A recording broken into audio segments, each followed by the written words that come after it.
Welcome to the Queer Spirit Podcast. I'm your host, Nick Venegoni. Here we have conversations with artists, healers, and activists who enliven the LGBTQ communities and who empower our queer spirits to flourish. Hi, everyone, and welcome to the Queer Spirit Podcast. This is our first time doing a video recording, and today my guest is Natalie Zeituny. Natalie is a modern mystic, reality researcher, conscious business entrepreneur, and energy medicine healer. She is currently working with individuals and organizations' fields of consciousness and soul psychology to bring about higher states of consciousness and well-being. Natalie is a facilitator, speaker, presenter, and the author of Ensoulment, dedicated to developing conscious evolution models. Hi, Natalie. Welcome to the show. Thank you. Hello, Nick. So Natalie, I wondered if we could start out by having you share with us a little bit about how you first started on your spiritual journey and awakening up to these practices that you are bringing to the world today. Wow. So, like most of my answers in this interview, I could respond on a physical level, on a spiritual level, on a cosmic level. So I'm gonna try to see how I can navigate all these realms that are right now operating in me and are actually allowing me to share with you. So I was born in Beirut to a Jewish family, and during the Civil War in '75, my family fled.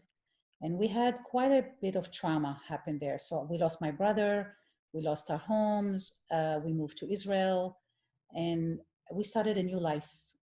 And I believe that these experiences that I went through since I was very young, and also starting in a new country, new language, I was always asking myself, what is happening here? What's going on here? What am I really experiencing? So these questions have been with me as far or as long as I remember myself. I remember when I was 12, I was watching Carl Sagan on TV, on the Israeli TV, and he was talking about the cosmos, and I was fascinated by his love affair with the cosmos and the poetry that he would write and how he narrated the programs. And I remember it was every Friday afternoon at 3 p.m. I would sit with my sister and her boyfriend at that time, which now is her husband for many years, and we would just watch him, and he would just take me to places. Now, the cosmic interest is way more than just the physical or the quantum physical understanding of reality. It took me into deep questions of who am I? What is happening here? What is this reality? And how does reality come into being? How does it dissolve? And what is the dance that's happening here among us right now, among all the viewers and the listeners, and the whole planet as a whole? So these questions have been with me for a long time. I couldn't quite delve into them in a more philosophical, psychological, quantum physical way, but I did my best. So as the years progressed, I studied engineering here in Israel, and I did my MBA, and then I worked as an information system analyst, and then kind of implementer, system analysis and system implementation of large systems. And what it did to me, it's almost like all the things I collected along the way, all of a sudden started to arrange inside my head. And what was interesting for me is not just to find an explanation, a psychological explanation, a quantum explanation. I really wanted to experience what is the nature of reality.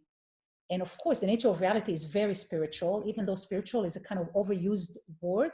So we can talk about it and maybe get into more details. But it's a very spiritual quest. So now when I look back, I'm almost 50. When I look back at my entire life, I've been kind of accumulating ways of knowing that eventually started forming together as a whole system, a live system. It's not a system that once you figure it out, that's it, this is how the universe works. Not at all. The universe is alive. And this is one of the things I talk about in Ensoulment in my book, that basically we are a part of a huge soul, which is the soul of the world. And the more we listen and align ourselves with this soul, our life is just unfolding by itself. There's no effort here. On the contrary, there's great pleasure, great peace, and great joy. So all this culminated in like starting to understand aspects of this reality and how it evolves, when I'm always looking at principles. Principles are things that are operating in all places. So if you look at the galactic and the cosmic understandings, the micro understanding, the biological system, the psychological system, the relational system. So I'm interested in the principles that are basically giving rise to such beautiful manifestations. And through this, I mean, you know, if somebody asks me if I'm spiritual, the word spiritual is feeling so. I mean, of course, I'm a spirit, I'm a soul in a body, of course. I mean, but the word spiritual feels a little bit gray for me, because it doesn't really gives a taste for this magnificent, beautiful existence that we are a part of. It doesn't. I mean, it's spiritual. Okay, there's a God in the sky. There's you know, there's a Jewish God, and there's a there's a Jesus. There's a Christian God. There's a Muslim. There's the indigenous tradition have their own, you know, god and goddesses. The Eastern traditions, but there's something way more than just, you know, dividing us into religions or spiritual traditions. So this is what I'm interested in. Mm-hmm, mm-hmm. I love that you mentioned Carl Sagan, because actually when I was in high school, my science teacher used to have us watch episodes of Carl Sagan shows, and then we would talk about it, and he referred to him as Uncle Carl. So it was almost like we had this more intimate relationship with him. And yeah, I remember just the way that he spoke was very poetic and very easy for anyone to really understand and listen to. And it's fascinating to me that that inspired you as a child, and you sort of carried that in your background. It was like your background operating system, even though you were working in these more corporate worlds, in the way that you sort of brought that in. Mm-hmm. It's interesting to me. So yeah, thank you for sharing that. Thank you. And yeah, I also would agree with you that I think that the word spiritual or spirituality is a little gray. It's not a rich enough idea or explanation, at least in the English language. I don't know if there are other words in other languages that maybe you use to talk about it more, that feel like it has more resonance for you or anything like that. But I would definitely agree. Yeah. So you mentioned that you have a soul, and I want to sort of lean into a little bit more of where a lot of your work is in your latest book that's come out, that's called Ensoulment. And you talk a lot about this idea of the human soul, but then these different levels of soulness, I guess I could say. Yeah. Yeah. And you know, when I saw the book, the name of the book, I was like, huh, that's an interesting name. And I started thinking about it, and I wondered if it was kind of like the idea of embodiment, but Yes. on a more, you know, quote unquote spiritual level, if we're going to use that word. And the way that we use the word embodiment to really sort of step into our body. Yes. And when I see the word ensoulment, I think of sort of stepping into myself in that Yeah. spiritual sense or something like that. And I was wondering if that's kind of where the work is in that book. Exactly. You got it. You know, Ensoulment started in about 2015. So, like I mentioned earlier, I was born in Beirut. Then my family fled. We were refugees that were immigrants in Israel. And I lived in Israel from 5 till 27, till I was 27. And then at 27, I had a calling, I had an inner calling, and that brings us also to the queer aspect, because I fell in love with a woman, and the relationship was so intense and so profound and so deep and so unlike anything I have experienced before, that my soul started waking up through this relationship. There was everything that my unconscious, subconscious soul wanted to do, which was the sensuality, the poetry, the philosophy, the literature, the art, which is really a big part of my soul right now. But back then, when I was 24, all I could feel is, oh my fucking God. Is it okay to say this word in your radio? I'm not. Yeah. Okay, good. I'm not sure, because sometimes it's censored. So after this relationship, it's almost like a part of me completely cracked open. And not only that I cracked open, because I actually shifted from being a heterosexual woman to being a lesbian woman. I'm completely lesbian. I've been gay since 24, almost 26 years. But I'm saying this because in this relationship, my soul cracked open. Now it's almost like my body and my life, the way it was. I mean, you know, I was an engineer.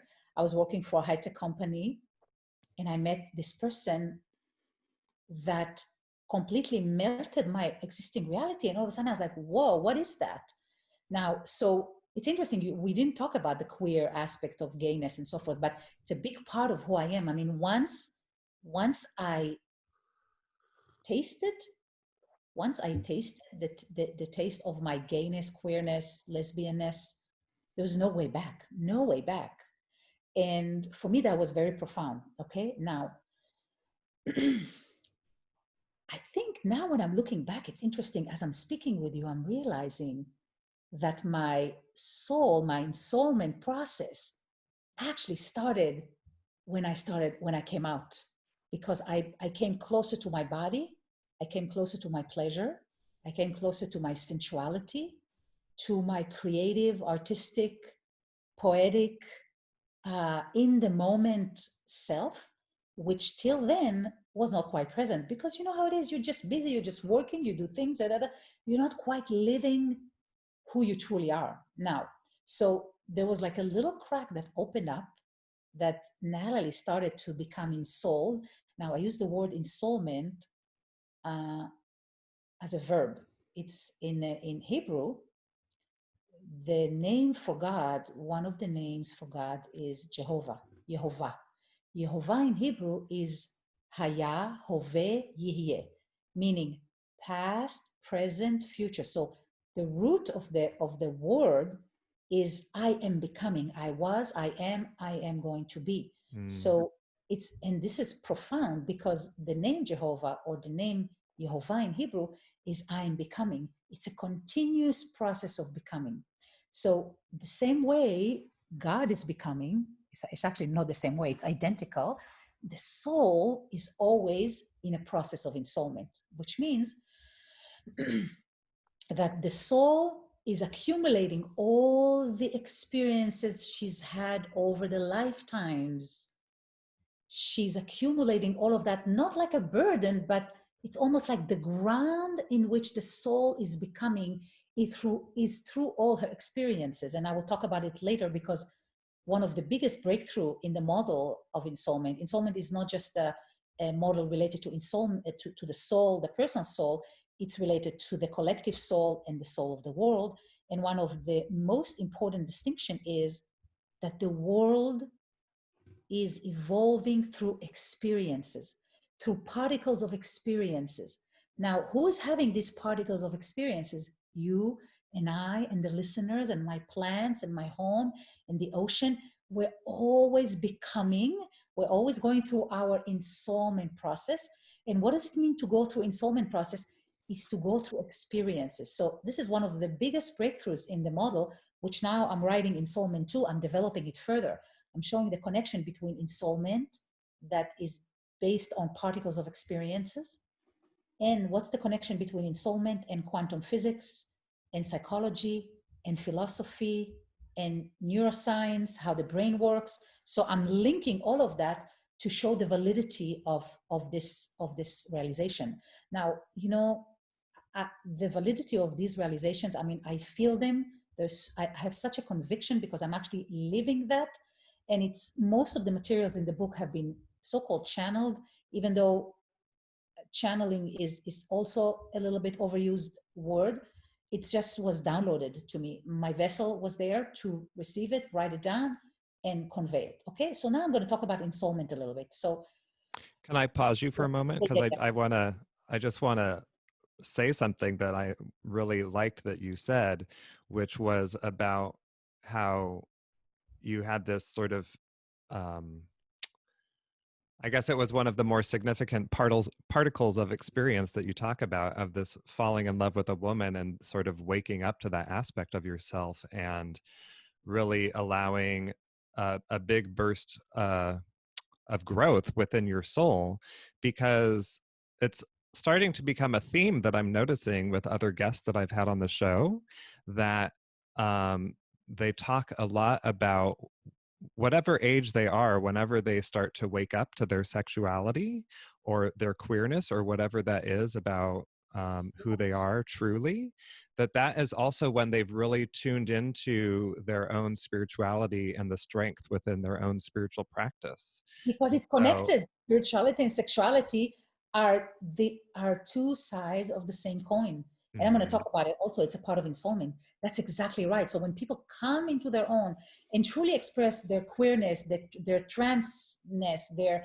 gayness, whoever they are, it's almost like their whole being rearranges to actually express their soul. Mm-hmm. And when a person expresses their soul, you can see it. You can see it in its vibrancy, creativity, honesty, peacefulness, beauty. Everything is expressed through the soul, So that's beautiful distinction. And also, it's something that I talk about in my work with my clients, and also in a workshop that I give, which is called Reclaim the Power of You. And one of the big focuses is on the power of initiation and how coming out can be an initiation. And we go through different initiations. And so also you talking about this idea that the soul continues to evolve, that even after we come out, there are still further initiations that happen throughout our life. Yes, exactly. Beautiful. It's absolutely an initiation. And you know what? That's fascinating, because even though I was initiated at 24, and then I had to go through the corporate world, I had to leave Israel, I have to move to California for 20 years. And in California, there was another level of soul opening. You know how it is in the Bay Area, and California is such an amazing portal, an amazing power center, I would call it, even though maybe people who live there don't really see it. But now that I've traveled the entire world, I can tell you California is a very, very powerful place. Now, there are many powerful places around the world. There's like the chakra systems. So the whole topology and topography of the earth also has different chakras, and different nations play different role in our collective evolution. But when I moved to California, I was all of a sudden exposed and having a relationship with a whole new set of intelligence and body of knowledge, and the feminine wisdom, the indigenous wisdom, nature wisdom, in addition to what I already had. So it's almost like I was going through multiple phases of development and growth. But what I'm feeling is only when I was about 36, 37 is when I decided, okay, I got that. Now I truly want to live my soul to her fullest as much as I'm able to. That was not an easy step, because my soul, you know what my soul told me, which was really how do you say that? I didn't expect it, but my soul told me I have to leave San Francisco. I have to move south. I was like, what is there for me? Well, I moved to LA and I was there for 2 years. And then I said, okay, now you're ready. Now you're moving back to Israel. I was like, what? Israel? What do I have to do in Israel? What is there to do? And guess what? It's the best thing that happened to me. I've been now in Israel back 5 years. And I'm saying this because it's almost like the soul, when you listen to her, and I use the word her because it's the feminine aspect of creation, okay? There's consciousness, there's all kind of aspects that are more masculine and feminine in different philosophies. But when I actually moved back here, a whole nother level of who I am has emerged. And that's when I actually finished. I mean, I started writing the book Ensoulment when I was in LA, and I finished and published it here in Israel. And I've been teaching Ensoulment, and I have a private practice that I see clients on basically healing through Ensoulment, but that's another conversation. But what I want to tell you is the process of Ensoulment is absolutely related to your honest choices about your sexuality, your honest choices about what you're doing every day in your life, your honest choices about who are your relationship, your honest choices where you're living, your honest choices, how much alone time and how much with people and how much with nature. So all these choices recalibrate the physical existence of your soul. And when you give your soul the right conditions, the right environment, she just blossoms by itself like the spring. You know, you look at all the flowers, like miles and miles of pink flowers and orange flowers. This is how the soul blossoms when you give her the conditions to do that. Beautiful. So you've mentioned already, and I saw in some of your writing a little bit, and I'm curious if you could speak more about what you mean when you talk about the soul of the world. Yes. Okay. So based on my perception, my cosmology, this entire universe, this entire existence emerged out of, they call it in Hebrew, Or Ein Sof, but really it was a field of potentialities. Now that field of potentialities had no manifestation yet. It's all in potential manifestation, okay? So imagine there's this primordial soup, they call it in quantum physics. There's this primordial state of the world, or because still there's no world. There's something before the world was created. And let's call it the primordial state. It's the primordial of all potential possibilities, okay? Now, out of this potential possibilities, all possibilities you could ever have imagined, there started a ripple. Something started to move in it. And the minute a movement started, that's when that ripple started creating a form. The minute something differentiates from the primordial undifferentiated soup, the minute anything, even a thought, even a blink of an eye, even a breath, anything, that differentiation from that soup, from that primordial, it is starting to create form, okay? Starting to create this wave form. Now, the first wave was created, the second wave, they started to meet, they started differentiating, going in the other direction. In Ensoulment, I call it the essential realm, the realm of the essences, the essence of love, the essence of light, the essence of consciousness, the essence of the great cosmic mother, the great cosmic father. I won't go into all of it because it's a pretty deep model. But all of a sudden, things started to take a shape of their own. They started to differentiate into some kind of their own shape, their own way of being, their own inner subjective way of being, okay? Now, you can imagine this happens for millions and millions and billions of years. And all these waves that have differentiated and started bonding and uniting and H2O connecting, all of a sudden water, all of a sudden ice, all these things that were created, this is the soul of the world. Now, so basically, the second, there was no time, because time is also an essence. But before time and space, before anything physical was created, there was the primordial. the minute something differentiated and enacted itself, became real from the primordial, that's when the soul started to develop. So in Ensoulment, light has a soul, love has a soul. The great cosmic feminine, the great cosmic masculine, consciousness, frequency, all these have a soul. Now your soul, Nick, and my soul, we are a combination in a very, very sophisticated way based on our journeys. We are a combination of all these souls. Some people have more light, some more darkness, some more consciousness, some more love, some more. So we are actually made of all these essences. And then the physical is actually the vessel. Now, if you want to go back and think about what is the soul of the world, it's basically the collection of all the waves, of all the vessels, of all the souls that have ever been differentiated from the first second that the first ripple took place. Okay, this is the soul of the world. Now, because we, all of us, came and originated from the same primordial field or primordial realm, all of us are connected. Okay, and the soul of the world is actually one. There's one soul to the whole world. Chinese, Japanese, Indians, Jews, Blacks, Africans, Indigenous, the earth, cockroaches, plants, your TV, we all have the same soul. Now, sorry, not the same soul, but we all come from the same soul, and we all are expression of this soul. Okay, so this is the soul of the world, the accumulation of all the experiences that all these differentiated waves had throughout billions of years.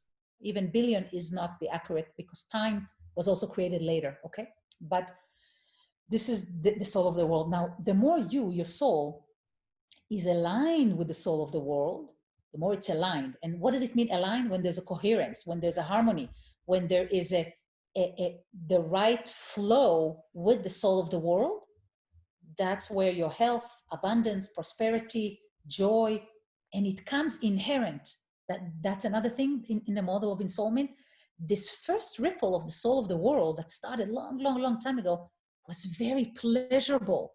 So pleasure is an essence, is an essential essence in the evolution of this whole soul of the world. So the soul is moving toward more pleasure, more stable permutations and stable structures that will bring more pleasure and more joy and more beauty and more truth and more goodness, because it brings more pleasure. So that's another thing. When we are aligned with the soul of the world, when we're aligned with our own soul, the levels of peace and beauty and grace and creativity are infinite. Okay, now, not to say that we don't go through Ensoulment and go through hell. I actually talk about it in the book. I talk that when we go through Ensoulment, we have the waking up process, we have the descent into soullessness, we have the alchemical process, then we have the Ensoulment, and then we have the merging with the soul of the world. Now, all these 5 phases are happening all the time on each one of our cells and our aspects. So you can be very ensouled in your, let's say, mathematical capacities or social capacities, but be very, very in your infancy, in a way, in, let's say, surfing or in writing. This is something that hasn't developed yet as a soul. So things develop as you gain more experiences. That's how things develop. That's how the whole universe developed.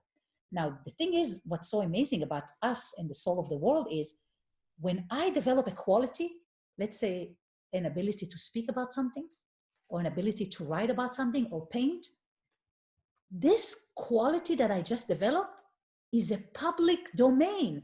Everybody in the world have access to it, even if I'm on YouTube or not. Everybody has access to it. So because the soul of the world is always connected to itself, anything that is happening on, and we saw it with this pandemic, so-called pandemic, I won't go into it right now unless you ask, but look how one thing happened in a small county in China spreads all over the world. This is how our quality spreads, actually.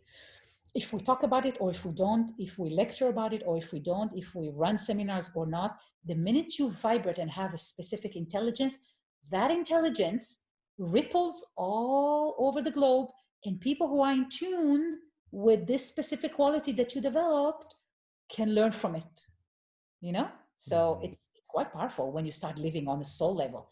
I mean, seriously, when I started realizing and living on a soul level, my entire life changed.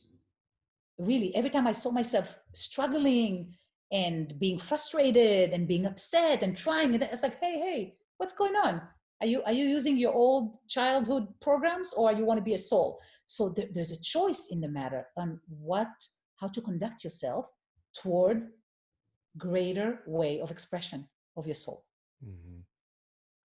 Now you mentioned, I forget how you put it, but something about, when someone's going through hellish experience or uncomfortable experience. And I saw that, what's that? Soullessness. Descent into soullessness. Mm-hmm. And I saw also that you wrote that the integration of these uncomfortable and painful parts of ourselves, or the disowned parts of our reality, are crucial for the development of the soul of the world. Completely. You know what? It is so crucial because, see, what happened, remember how I talked about the waves, each one of us, each soul, each one of our listeners, our viewers, you and I and all of us, we have a soul. The soul is the accumulation of all our experiences. It behaves both as a wave and as a particle. It can show up anywhere, it can disappear anywhere. So the quantum physics are actually right on. Whatever they're researching and finding is absolutely applicable for the soul. Now, the soul is this wave. You have a wave, I have a wave. Each wave is different. And it's the accumulation of all our experiences. Okay? Now, throughout history, throughout our evolution, both personally, collectively, as a cosmos, we've had horrific experiences, horrific. Black plagues, World War I, World War II. We've had extinction. I mean, we've had the Middle Ages. We've had such painful experience that as we were developing, in order to continue, we kind of pushed them aside, almost dissociated, both as a collective and on a personal level. We dissociated from them. But guess what? Where do they go? We just mentioned that the soul of the world encompasses everything. There's nothing that is excluded from the soul of the world. Nothing. No hell, no Holocaust, no extinction, no massacre, no rape, no killer, no lie. Nothing is excluded from the soul of the world. The soul of the world carries all of this. And I talk about it in the book, about the soulless aspects of reality. So reality is not just what we see. It's actually, there's a whole underbelly, underground to reality. And these underground bury inside them, they hold inside them all the disowned experiences, disowned feelings, disowned heart. Now, you can understand why, as a species and as humans, we disown parts of us, especially painful parts and rejected parts and unlovable parts. So we disown them. But guess what? When we disown something, it doesn't just disappear. It goes into the underworld of our psyche. Okay? It goes into our shadow, like Carl Jung was talking about it.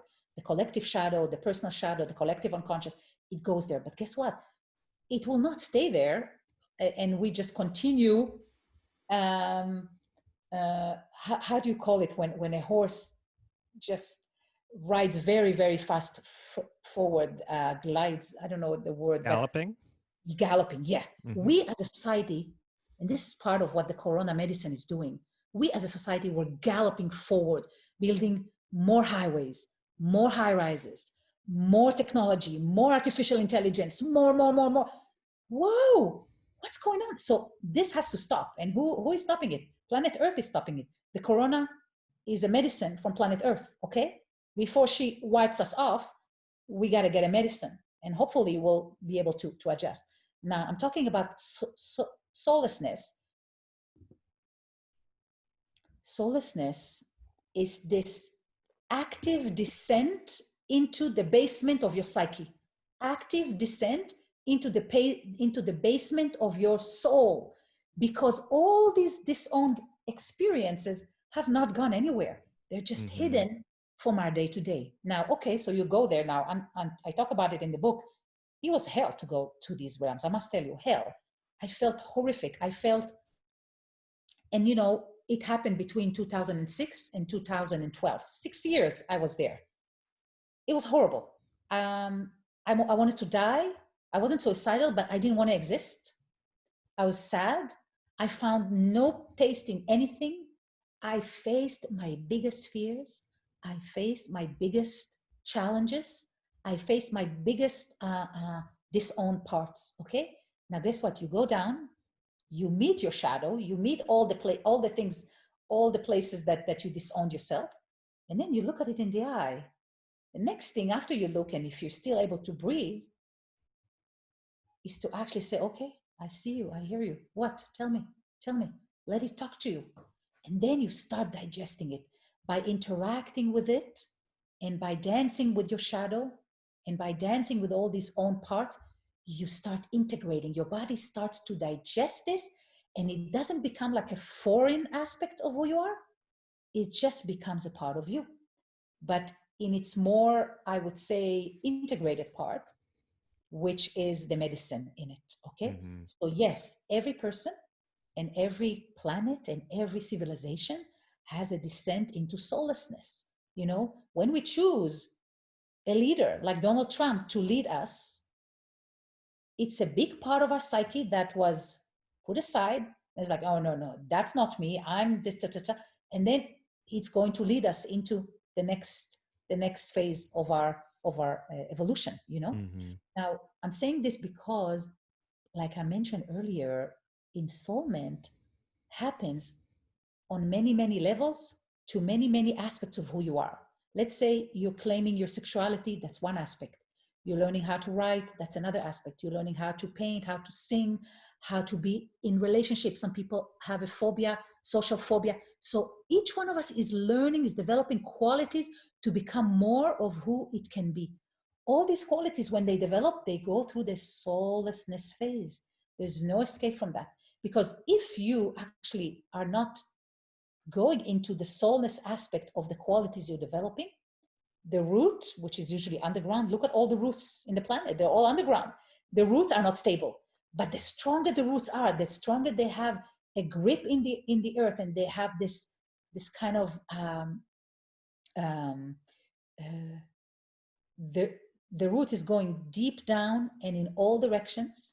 The stronger the root is in the underworld, the taller and stronger and resistant or in resilience the tree is. So it's the same with us. Mm-hmm. Mm-hmm.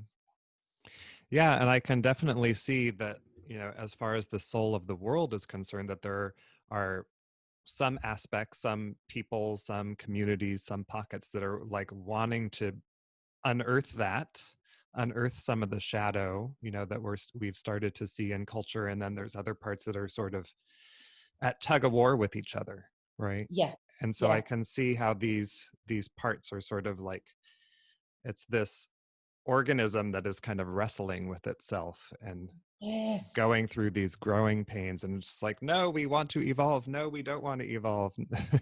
Yes, no, yes, no. And eventually there's going to be equilibrium, and we'll raise up, and then we'll go through our next growth spurt, right? Exactly. Now look, the soul of the world, her biggest pleasure, her biggest joy is to see us evolving, because she evolves through us. This entire this entire universe evolves through us. So the soul of the world is always excited with something new, a new invention, a new creative thing, a new song, a new interview, it's excited because she can further and further evolve herself.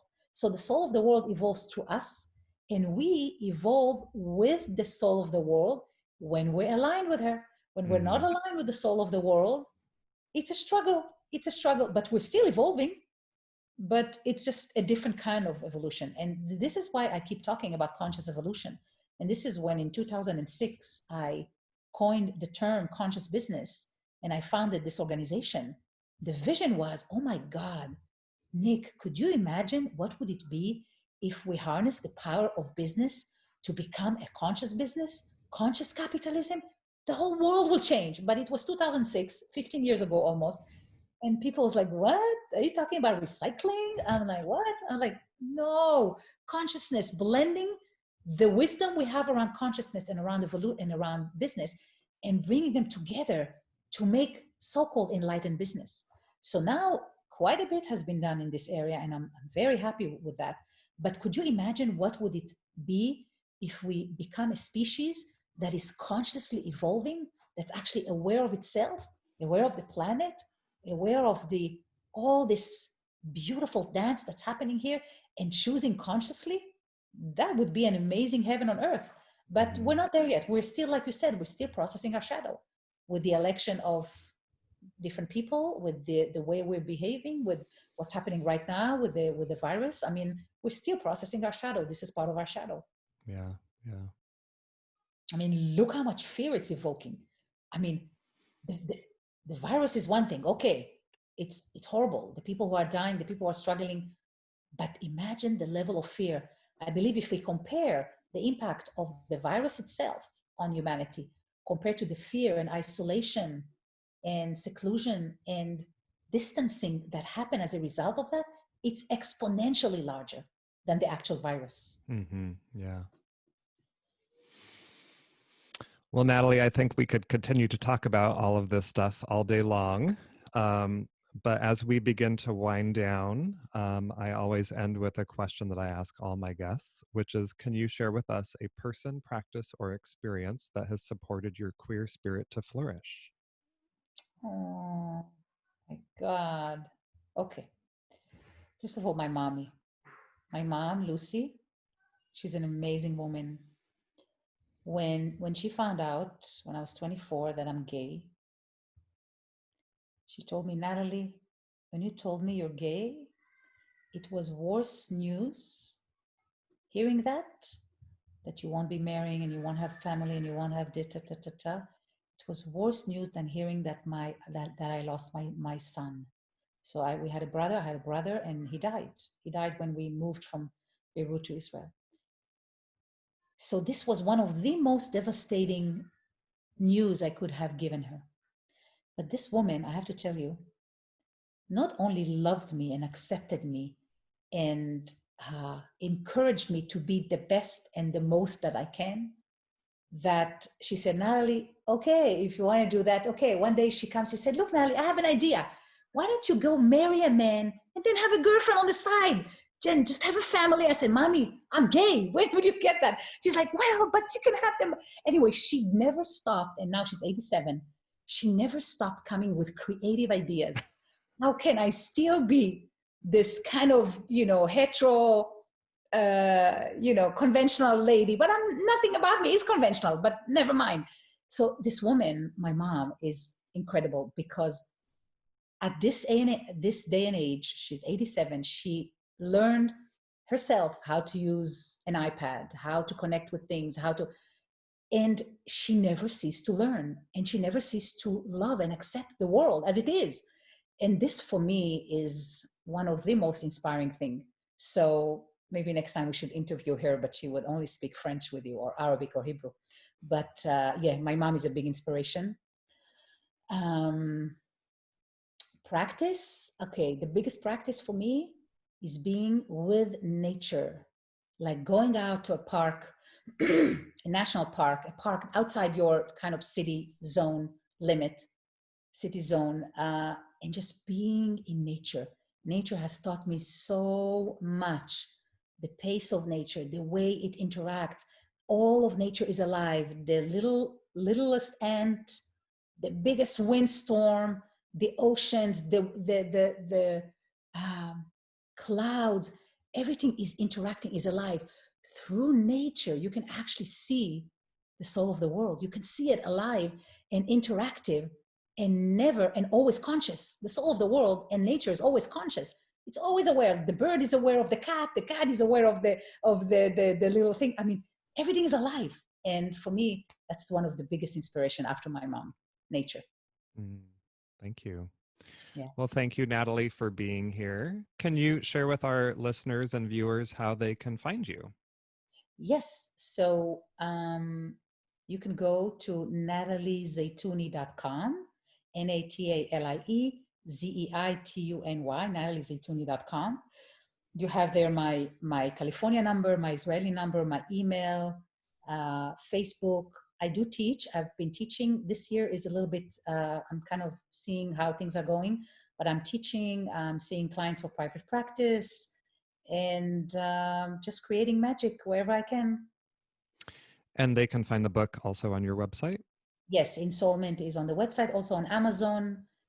Just Google Ensoulment, Natalie Zeituny, and you'll see the book. All right. Well, thank you again for being here and sharing your wisdom of ensoulment with us. Thank you very much. Thank you, Nick.